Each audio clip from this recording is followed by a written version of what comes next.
Hi, everybody. See, I did do the wrong one. I had to reschedule this thing because I was on my wrong channel. I hope I'm on the right one now. Um, About there it is. All right. So I said we were going to talk about rejection. So let's do this. Um, Now I have two. So look, first of all, let me tell you what I saw today. Okay. Now, while I'm working, I watch various videos and stuff, right? And not videos, but shows. So I was watching a show today where um where this lady, so it's one of those mystery murder mystery shows. Okay, so I mean, this thing was absolutely horrible, and when I saw it, I'm like, okay, I have to talk about that when I talk about rejection, because this is like the ultimate, you know so apparently this this lady died for and the doctors didn't know why. Okay, and soon after, her son became sick too, with the same kind of symptoms that she had, but they didn't know what was going on. But because her son had the same symptoms, the authorities and the doctors suspected that he was being poisoned. Okay, so so they went on to tell the story, and come to find out, he was was he married? I don't think he was not married. He had a girlfriend. He may have been engaged, but he broke up with her. Okay, and she tried to do things to him, to hurt him, but she was unsuccessful. So when she couldn't get to him, she decided, well, I'm going to get to his mother. So while pretending to still be friendly with his mother, all the while she was putting poison in his mom's drinks. She would be in the kitchen and just pouring things in jugs, and and his mom died, because this lady ended up poisoning her because she couldn't get to him because he rejected her.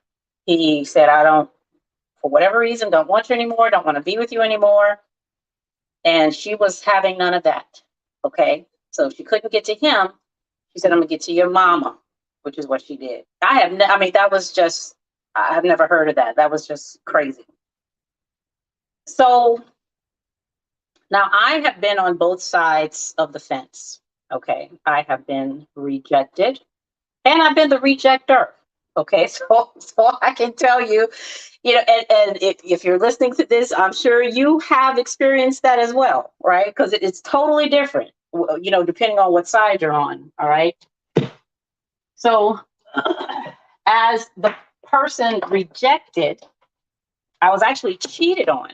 Okay. So my first husband, he was in the military and he went overseas and he started dating somebody else, and they got together. He came home and said, Cheryl, I don't want to be with you anymore.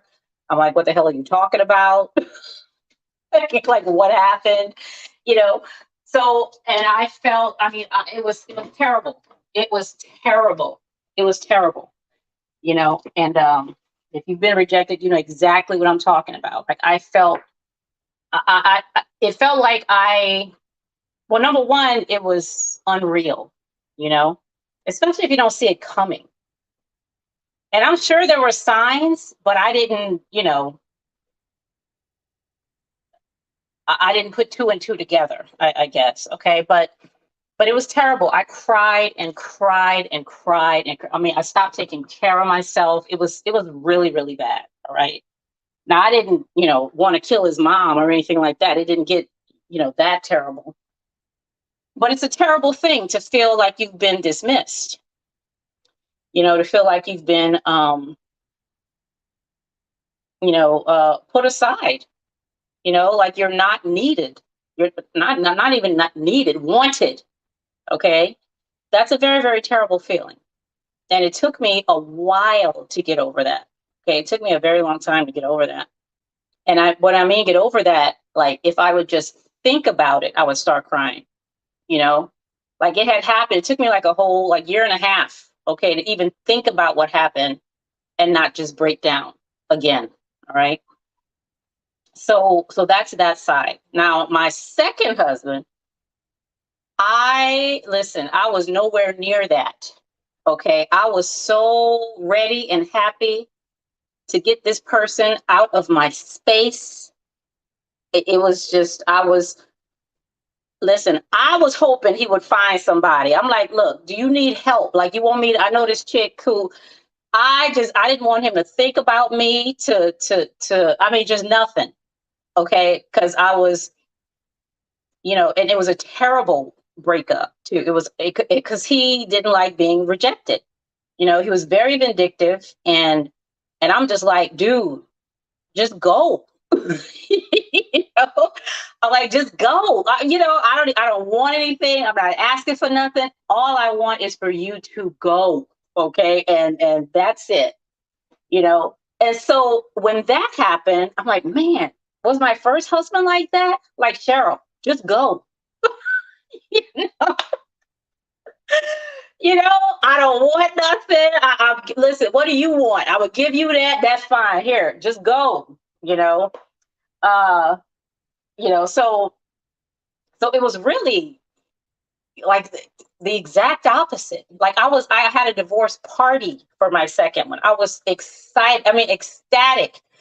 I didn't shed a tear, not one. You hear me? Not one, not one. But so very, very different experiences. Okay. Now, when it comes to the first one, right, and this lady just wanting to hurt somebody. Hey, Daryl, just wanting to hurt somebody, whether it was her ex or her ex's mother. Okay. So remember when we talked about how do we know who we are? Okay. Like my roles, my connections tell me who I am. Like that guy, that Buddhist guy from somewhere, how he said, how did he say that? The ego is your opposition to others. Not just people, but other, wherever there's an other, okay, that other, and whatever is not you is an other, okay? That tells you what you are, in the same way as when we lose an other, maybe you have a pet or, a family member or something who passes away, we feel that really deeply because it's not just the other that's gone. It's what the other did for me that's gone, which has helped me define who I am. Okay. So without you, I'm not whoever I was with you. I'm not that anymore, because you're not there. All right. The same thing happens with rejection. Okay. Same thing happens with rejection because, and this is another thing too, right? Some of us, so what happens is when we meet somebody, okay, so let's say we have a best friend, somebody that we really, really love, we love hanging around them, they just bring out the best in us. You know what I mean? So we feel like we're brave around them and we're happy and we can laugh and we can be truthful and just be who we are, around that person. We just be as vulnerable as we want to be because we feel safe, with that person. So we can just be that. And then you have another person who, when you're around them, they bring out the very worst. I mean, the worst. So they either got you cussing, and you just mad, or it's somebody who makes you implode into yourself. Like you can't, you just hide, because you don't want to say anything. You're walking on eggshells, or somebody like that. So that's still you, so you see that this person is showing you what you're capable of. Like my second husband, I didn't like him, okay? And I did not like who I was when I was with him. You know what I mean? So a part of me that I didn't know, but that was born when I, was connected to him, I didn't like that Cheryl at all, like at all. And so for me to not be that Cheryl, he had to go away. Okay. That's the way my thinking, was at the time. If I'm not going to be this person that I don't like I don't like being fearful. I don't like feeling like I have to dumb myself down. I don't like pretending, I don't like all that.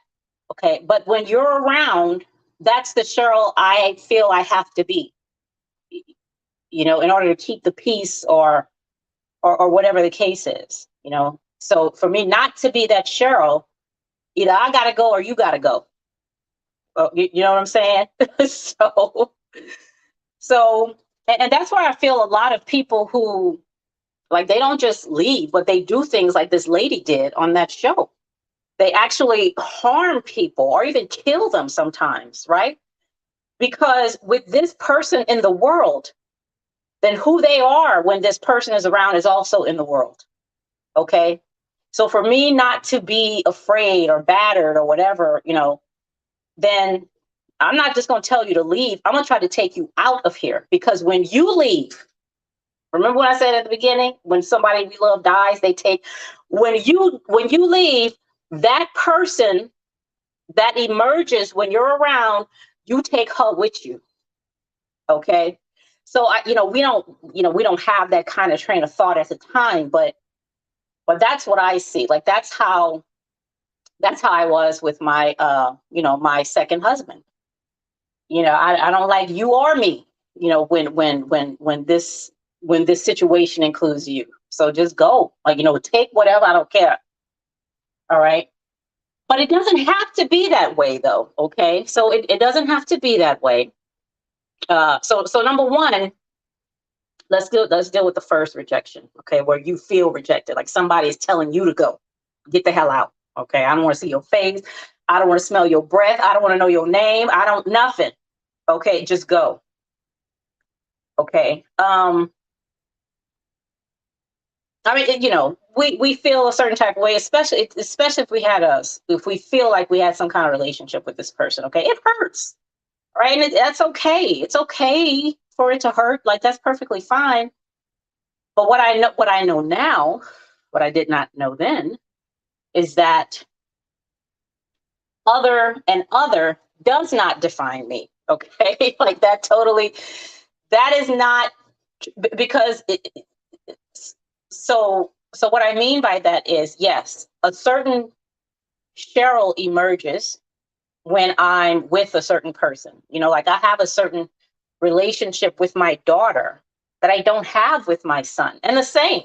Okay, I'm not just a mother of four. All of the four of my kids have a different mom. I'm a different Cheryl with them. Okay, even though I'm just one, person here. All right. So the thing that I had to understand was, yes, that part of me, may emerge in relationship to you and with a connection with you, but that's not all. Okay, like, that's not all I am. So if you reject me, you're not rejecting all of Cheryl. You know what I mean? So, because that's what it felt like. That's what it feels like. It feels like you throwing the baby and the bath water out. Okay, the whole thing. All right. When you said, Cheryl, get the hell out of my face. All right. But that's not it. That's not it. And realizing that over time, like, helped me to get over it. It totally helped me to get over it, because I'm more than who I am with you. Being with you shows me that I am capable of flying off the handle. Okay. It shows me that I'm capable of throwing shoes and all that. It shows me that I am capable, you know, of violence and all. But I'm also capable of other things. Okay. So that's the first one. Okay. That rejection where you're just sad and you feel like, okay, this person has rejected me, so I must be a reject. Like, that must be what I am. you know, that's totally not true. Now, with in the second case, when you are the person who's saying, "Get the hell out of my face," okay, and and you're just by any means necessary, okay, you need to get the hell out of my face because I don't, want to be with you or whatever. The same thing applies, the very same thing. And my ex right now I still say, like, I don't deliberately, like, we have boys, right? But I don't go out of my way to, talk to him. I don't like him. I still don't like him. Okay. You know, I could be enlightened, nirvana, all that other stuff. This Negro gets on my nerves. I don't like him. Okay. I don't. And if I don't have to be around him, I don't want to be. Okay. It ain't no kumbaya and all that stuff going on over here. We still live in real life over here. Okay. But I know, like, you see, I know, I can see what's going on.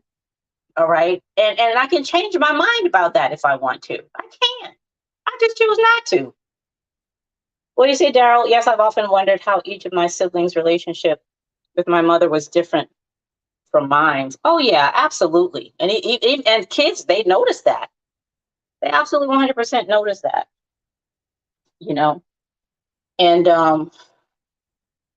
because I was so when I told you all that last year in August, my brother passed away. Right now, Gary, he worked in a mega church in North Carolina. Gary was not religious. Like, he was not. Okay, he was not he didn't call himself an atheist. Okay, but he was not. He did not buy in to all of that, biblical stuff and all that, right? So we went to his ceremony at the because he worked at that church for, like, I don't know, like 15 years or something. Everybody knew him. And everybody really liked him. Well, most of the people, at least the people we met. Okay. Uh, but the way they were talking about him was like, and I'm thinking, like, who, like, is this the same Gary? you know, because they were saying stuff like, I know he loved the Lord and he did this, that. And I'm like, I'm looking at my sister like, who are they talking about? But I had to realize these people had a different relationship with Gary. Everybody has a filter. I had my filter. Okay. My sister had her filter. My oldest sister, who knew him the longest, she knew Gary as a, you know what I'm saying? So these people did too. Okay. That's how they experienced and interpreted, Gary. You know what I mean? So I can't be mad at that and be like, you lying. He wasn't like that. And, that's ridiculous. Okay. That is their perspective. That's how they experience him. And that's who he was to them. That does not diminish what he was to me, or that doesn't, make me a liar, to say, well, no, he didn't believe in the Lord and, all that stuff. And it doesn't make them a liar either. Okay. They're just, expressing how they experienced him. The same thing applies. And we have to, and once we get a hold of that, once we get a hold of knowing that, uh, like, you are like a prism, you're like a prism where you just taste different to everybody. Okay. You know what I mean? Like, if your mind had taste buds, you taste, you have a different, some people experience you on the sweet side, some experience you on the sour, the bitter, the salty, you know what I'm saying? But it's still you. It's still you, you know, people, because everybody has a filter. Nobody's seeing things the way they actually are. Nobody. We all making shit up. Okay. All of us. All right. All of us. We're making it up. You know what I mean? So understanding that is actually what's happening. It makes rejection, it doesn't, it's not as, what am I trying to say? As painful, it doesn't, it's not as heavy. And, because like before, when I felt like this person rejecting me means that Cheryl is, you know, when I was thinking like that, I mean, everything was just heavy. I'm like, how am I gonna, because of course, what this person thinks of me is the truth, right? No. See, but and that goes both ways as well. So like I tell my colleague, right? He's very so I'm not gonna there are people who rely on somebody else's opinion to let them know who they are. Like they absolutely rely on that. They don't know who they are until you say, you know what, you're a wonderful person. You know, before then they're like in the dark, like they have no idea what's going on. All right. So, but what happens is when I tell you, when I say, Daryl, you are a wonderful person. You're sweet and you're kind and you're loving and you're generous. You're very competent and knowledgeable. You're an excellent. I mean, when I tell you all that and you take that in and start putting it in the ground, okay, and watering it and all kind of stuff, waiting for it to waiting for it to grow. I mean, you're nourishing those words and the feelings, you get all that stuff. When I turn around next week when my bipolar kick in and be like, Daryl, you are trash. Okay, you mean nothing. Why are you here? Nobody loves you. You got to believe that too. If you believed it, I mean, it's like you have to. You got to believe it. Because you can't say, okay, well, you were telling the truth when you said that. Now you're like, no, mm-mm. You know, I mean, you have to believe it with the same veracity. You got to put the same anchors, in that negative as you do the positive. So, and that's tough. I mean, that's really you're really going back and forth, and just searching for somebody to find, you know, that's exhausting. That is so exhausting. I mean, I tell my boys right now, my boys are how old are my boys? 13 and 12, or 12 and 11, something like that. But I tell them now, I'm gonna need you to come to a decision about about who you are, and how you want to show up, to people. And while it's okay to believe somebody when they say you're a wonderful person. It's okay to believe them when they say you're trash. You're taking up space. I don't even know why you're here. Okay. It's okay to believe that, but don't believe it where you just like you digging up the ground. That's like a whole seed that's going to take root. You know what I mean? Because like I said before, we all making up stories. All of us.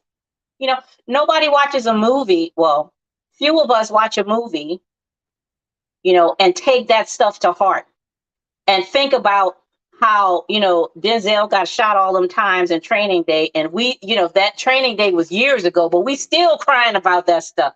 You know what I'm saying? Don't nobody do that because we know that's a story. Denzel walking around out there somewhere. He done been 12 characters since Training Day. Okay, you know 12 characters. So we kind of, so the same way we believe movies when we watch them. I mean, we have to believe it if we're going to cry and get mad, and we have to be engaged, be taken in a little bit. But when that thing is over, that thing is over. You might be, I was angry at the ending of Game of Thrones for like a week, but now I'm good. You know what I mean? I'm good. So we kind of have to take that kind of attitude. Like look at people as actors. You know what I mean? Look at people. I'm so serious. Look at people. The next time you talk to your like my sister-in-law came here today. I talked to her. I talked to my kids today. I talked to my mom on the phone the other day. Like, look at these folks as if they got a whole script. Okay, and they're reading lines. Okay, so when they get to the part that's like, you know what, I'm gonna have to let you go.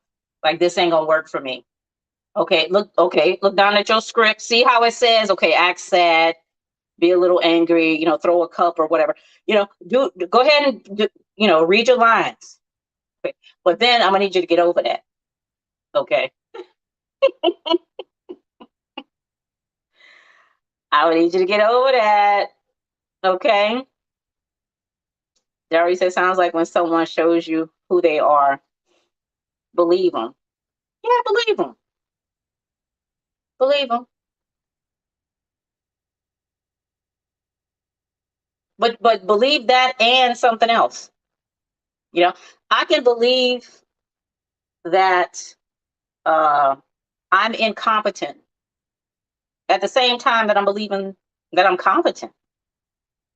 Okay, I can believe both of those things at once, both of them, and I can know that they're true at the same time.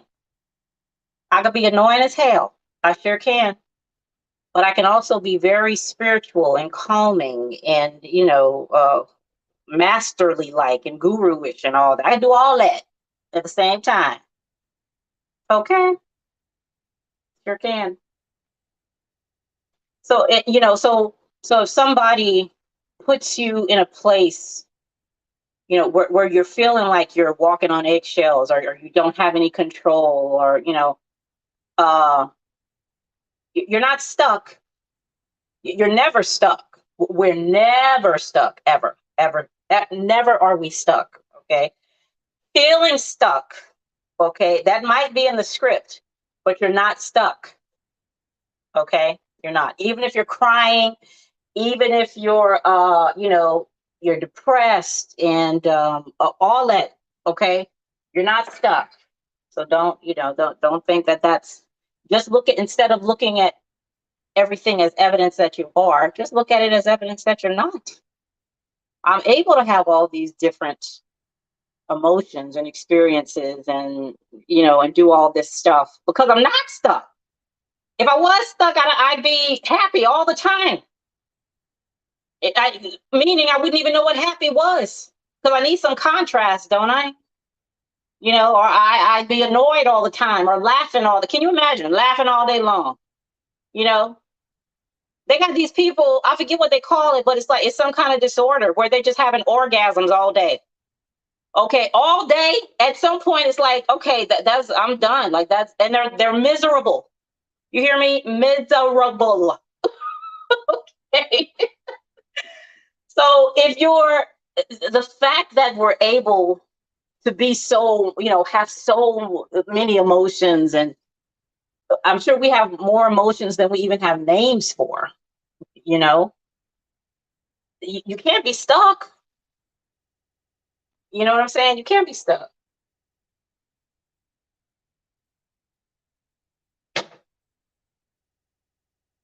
And I think that's what it is, right? Like if this person is here, then that means that I'm this. Just like I said the other night, how contrary to popular belief, um, my children don't define me. Okay, according to my kids, or the fact that I was able to push a human animal out of my body, according to that, I'm a mother. Okay, so we feel like we're stuck. Like I can't move. In order for me to not be a mother, my kids are not gonna. They can't be here. Okay, you see what I'm saying? In order for so what else is it? Because my I have a certain timbre to my voice, and I have a uterus and all that. I'm a woman. Okay, now I'm stuck because I can't go. Even if I remove my uterus, I still got them chromosomes. You know what I mean?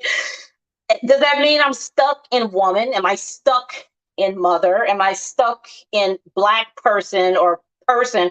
Am I stuck in human? Am I stuck in that? Okay. Every single label we have is like a box, but we feel that it's like a box. Like you can't, I mean, you could elbow as much as you want to, whatever. Okay. That's you. and you cannot get out of that. All right. That's not true. That's not true. It's absolutely not true. Can I change my mind about being a mom, even if I have two human animals in this house with me that came, from me? Can not now let's look at that, okay?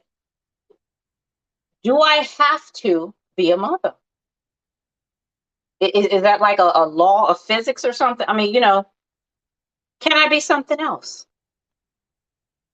Because I have a uterus, and and my birth certificate says female. Can you? So we already see that that's being challenged, don't we? Absolutely. Who said I was a human? I've had this question. Who said? Who said that's like a human being calling something that looks like it a human and saying this is what we are? That's like a jellyfish saying we're jellyfish. How the hell you know? How in the world could the thing? Don't you need something from outside, like the way we name animals, because we're outside of that we can say, oh, okay, that's a giraffe, that's an elephant. What outside of us said human? That's what I'm wondering. Okay, I've been wondering that since school. Okay, you know what I mean?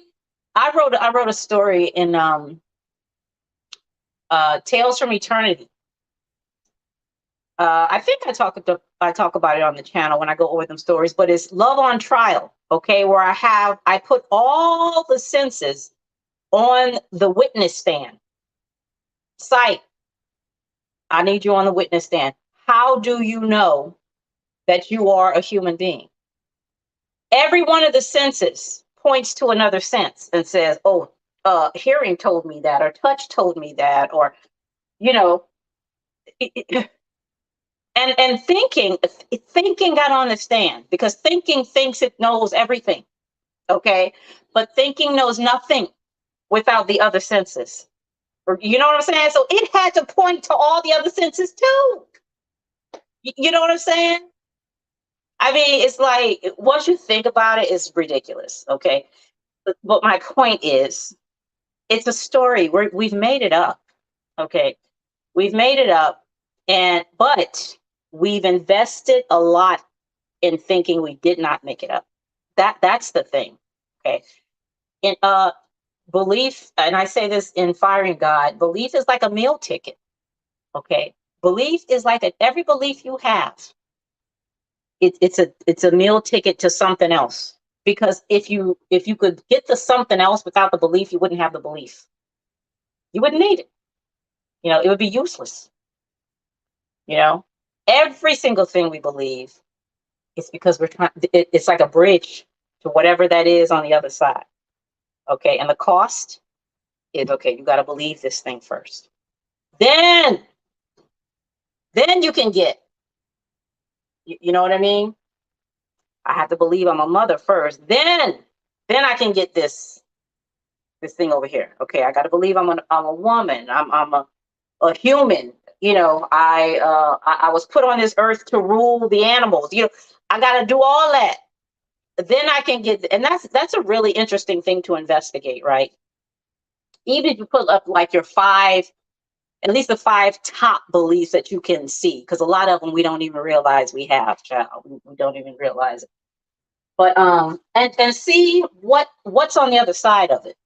Okay, even for if you believe you're a person that what's a good one? I believe I'm a person that has control. Okay, or I believe I'm a very intelligent person, or I believe I'm a weak person. Okay, what is that getting me? What is it get? And there's always something. There's never nothing. It's always getting something. Even the most, you know, the things that are most detrimental for us. I believe I believe I'm a person who follows through on her word, or even a good mother. I believe I'm a good mother. Do you know how much trouble believing you're a good mother not only gets you in, but your kids in too? Okay? Because you're a good mom and good mothers only buy just peanut butter. You know what I'm saying? That stuff right there. I'm telling you, I'm telling you, it can be really, so investigating that, writing that stuff down, investigating it, just asking questions when you just sitting around, ain't got nothing to do. Just go ahead and look at just one of them. Start with one. Okay, this is what I believe. I'm a person that believes family comes first. Now, what is that getting me? No matter how altruistic and wonderful and nice, okay, it is. All right. What is it getting you? We purchase a lot. I did so on my cyber channel, and I'm gonna talk about this on another thing too. But on my cyber channel the other day, I'm doing there's a show called Web of Lies, right? Where people are taken advantage of. Sometimes it's another murder mystery thing. Everybody isn't killed in this one, which is great. But at a minimum, they're hurt very badly by someone. But it's about online. They meet people online, either dating or just chatting, or whatever. But we live a lot of our lives in cyberspace, in the digital world. We do a lot of stuff, personal stuff, not just business and work. So the show is about that. So what I've done is I've taken some of those stories and, within it, and at the end, I give, tips on how to be more, how to get more information so you can make uh, more cyber secure decisions. Okay. So there's this one story about how this lady, she met somebody, and of course something terrible happened. Thank goodness she survived, but she had a very, very long recovery. But she was able to survive that. But believing that, I don't know what it is about cyberspace and online, right? We kind of feel like it accelerates things, so we don't have to do all the work you would typically do if you met somebody at the grocery store or something like that. So somehow it's probably a marketing thing, right? Because on Facebook you friend people, on LinkedIn you get connection. So those words, friend, connection, what else they got out there? Subscriber, like whatever else they got out there. Those are all synonyms for stranger. A friend is a synonym for stranger. Okay. If you just, this person, that's number one, you don't even know if that's them. You know what I'm saying? So we feel like being online and in the digital world has really skewed uh, even the way we believe, right? Compared to how we do it in the physical world. Let me say it like that. But that's for a reason. That is for a reason. I met my second husband online, on Match. And I did not take nearly as much time to know that man as I should have. Okay. If I would have, I'm hoping I wouldn't have made the same decision. All right. But yeah, man, beliefs, now beliefs are really useful. I'm not crapping on belief, okay, because it's very useful. Very useful. I could taste the food I taste, because of that. At least that's the way it seems. But they're very useful. All right. But at the same time, it's like too much of a good thing. If you drink too much water, you're gonna die. Okay. Too much of a good thing, is just not healthy.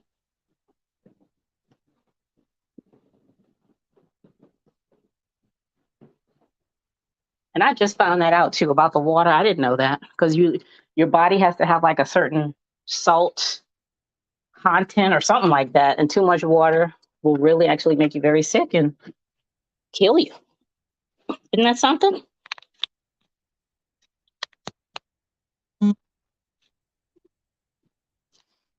Oh, okay, y'all. I think that's all I got.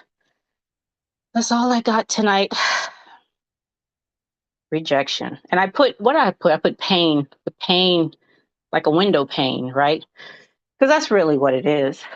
Every time we, like right now, it's like we're looking through a pane of something, whether it's rejection or contentment, happiness, whatever. Okay, it's a pain, and the view changes. Same way if you're riding a bus or you're in a car, the other side of that window pane changes, which is a great thing. The fact that this stuff passes is amazing. You know, it's amazing. I use an example with my son about how emotions pass, right? It's like, but we try to, I feel like, at least for me, because I would wonder why this thing happened 2 months ago.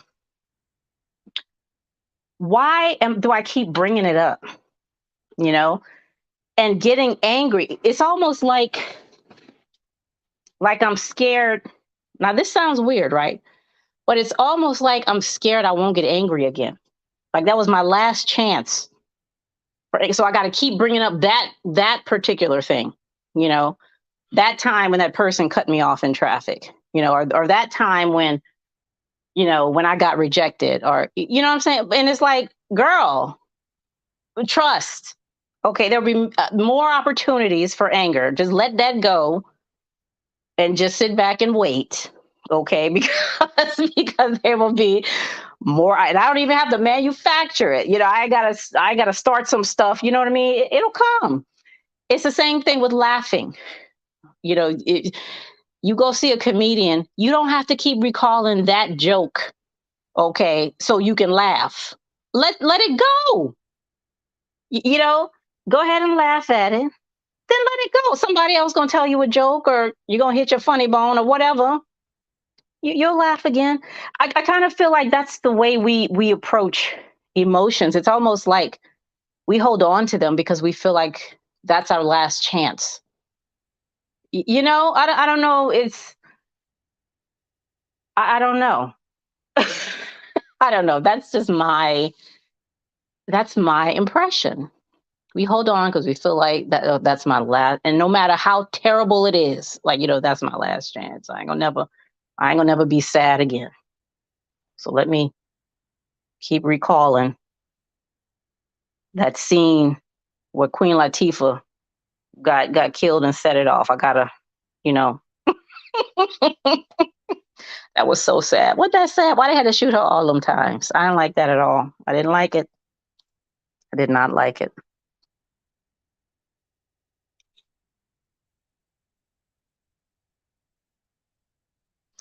Um, okay, I think that's all I have. Daryl, thanks for coming over here. I think it's been a minute since I've seen you over here, but I appreciate you being here. And wow, I think this is one of the longer videos that I've done on this channel. But I'll be talking to y'all. What I said I was going to come on again. Okay, suicide. That was the other one. So a friend of mine, I just found out actually like 2 months ago when I went to Utah, that his son, his teenage son, committed suicide. I don't know all the details about it or anything like that, um but yeah, so I want to talk about that because the other day when I talked about deciding, what was I talking about? It was deciding and something else. I forget what was on the thumbnail. And how we talked about to decide is to cut, right? To decide is to cut. So you're cutting something off when you make a decision. You're saying this but not that, right? So it sounds to decide is kind of like binary. because of this and not that, or those, something like that. But I think suicide has something to do with that, you know. And like I told you yesterday, I actually wrote an article called "The Second Time I Committed Suicide." And I'm gonna tell you what I was talking about in that, and what I meant by that. But you can just think about three major major decisions that you've made in your life. Now, I'm not talking about like, do you want the red car or the blue car? Like, I'm talking about major, like your life, your entire life went into a whole trajectory because of this decision. And had you made the other decision, it would have been a different road. That's what I'm talking about there. Like your decision to go to a certain college, or even go to college, or your decision to not go, or your decision to marry somebody or get into a partner, or your decision to move to another place. You know what I'm saying? Where it's very clear, had I not made that decision, then my life would have been different. Okay, think about those three. Think about the three top ones, you know? Think about what you decided to do and what the other choice was. Okay? Because when you do that, it's almost like when I was the book that I just did a review on. What the hell was it called again? What a gorilla was talking. What the hell was that book? I don't know, y'all. Y'all know my memory is terrible. But it's on there. It's down there.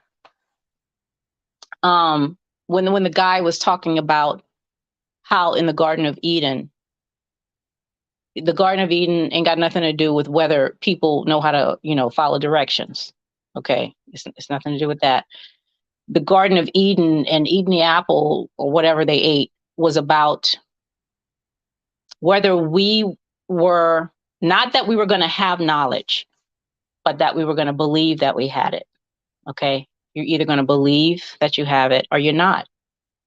And we decided to, okay, I choose belief. So now here we go. You know? Now here we go. Because if we don't choose belief, now I say all the time, belief is not necessary. Now, what does that mean? What does that mean? Belief is not necessary. Belief is not necessary. Okay. Would any of this be here in the way it is and all that without belief? That's what belief wants you to think. Okay. That's its whole MO, is like, you need me kind of thing, You're nothing without me. You know what I mean? And we fell for the okie doke. We fell for it. We did. Yeah, but I do want to talk because suicide, I think all of that, and even if you look at the words, right, the root word or whatever, the suicide, the decide, the homicide, the patricide, all them sides, okay, they all have something to do with something. You know what I mean? So we're going to talk about that. We're going to talk about that next time. All right, y'all. I think I'm going to go now. So I get ready for bed. But thank you so much for being here. I really do appreciate you. I really, really do. And I'm definitely going to see you back here next time. Okay, y'all have a great night. Bye.